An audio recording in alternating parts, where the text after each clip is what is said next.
guys, welcome to Memo Twins Cooking Channel. நம்ம சேனல்ல டீக்கு மேட்சான தூள் பஜ்ஜி எப்படி செய்யலாம்னு பார்க்கலாம். வாங்க வீடியோக்குள்ள போகலாம். அதுக்கு 4 வெங்காயத்தை நீளமா வெட்டிக்கலாம். ஒரு மிக்சிங் பவுல் எடுத்து 1 கப் அளவுக்கு கடலை மாவு சேர்த்துக்கலாம்.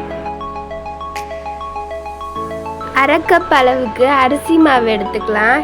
இதுதான் நம்ம செய்ய போற தூள் பஜ்ஜிக்கு நல்ல மொறுமொறுப்பு தன்மையை கொடுக்கும். 1 டீஸ்பூன் மிளகாய் தூள் சேர்த்துக்கலாம். 1 பிஞ்ச் அளவுக்கு பேக்கிங் சோடா சேர்த்துக்கலாம். 1/2 டீஸ்பூன் அளவுக்கு உப்பு சேர்த்துக்கலாம்.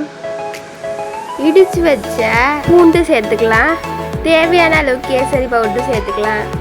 இப்போ நம்ம வெட்டி வச்ச வெங்காயத்தை நல்லா உதிரியாக சேர்த்துக்கோங்க. தேவையான அளவு கருவேப்பிலை கொத்தமல்லியை நல்லா அரிஞ்சு சேர்த்துக்கலாம். இதை நல்லா கையாலே நல்லா மிக்ஸ் பண்ணுங்க. இந்த மாதிரி இந்த ரோட்டு கடை தூள் பஜ்ஜியை கிட்ஸ்லேருந்து பெரியவங்க வரையும் விரும்பி சாப்பிடுவாங்க. வீட்டில் கண்டிப்பாக ட்ரை பண்ணி பாருங்கள். அப்பப்போ கொஞ்சம் தண்ணி தெளிச்சு விட்டு பிணைஞ்சிக்கிட்டே இருங்க. அப்போ தான் நம்மளுக்கு நல்லாவே வரும்.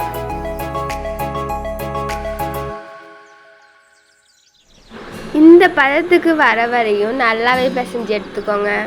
அடுப்பை ஆன் பண்ணிவிட்டு ஒரு தவாவை எடுத்து எண்ணெயை ஊற்றி எண்ணெய் காயிற வரையும் வெயிட் பண்ணணும். எண்ணெய் காஞ்சிருச்சான்னு செக் பண்ணுறதுக்கு நம்ம செஞ்சு வச்ச மாவில் கொஞ்சோண்டு போட்டு மேலே வந்துருச்சுன்னா நம்ம பொரிக்க தொடங்கிடலாம். இதை எடுத்து ஒரு பாத்திரத்தில் போட்டுக்கலாம். நம்ம செஞ்சு வச்ச கலவையை எண்ணெயில் உதிரியாக தூவி விட்டுக்கலாம். இது போல்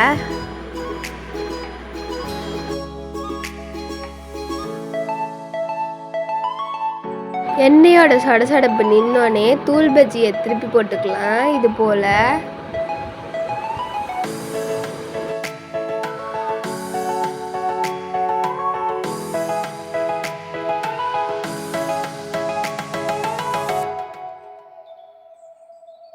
இந்த மாதிரி தூள் பஜ்ஜி கோல்டன் ப்ரௌன் கலர் ஆனோன்னு ஒரு பிளேட்டில் எடுத்து வச்சுக்கலாம்.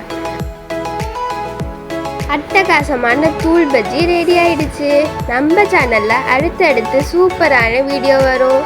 அதுக்கு லைக்கும் சப்ஸ்கிரைபும் பண்ணிக்கோங்க. Bye bye.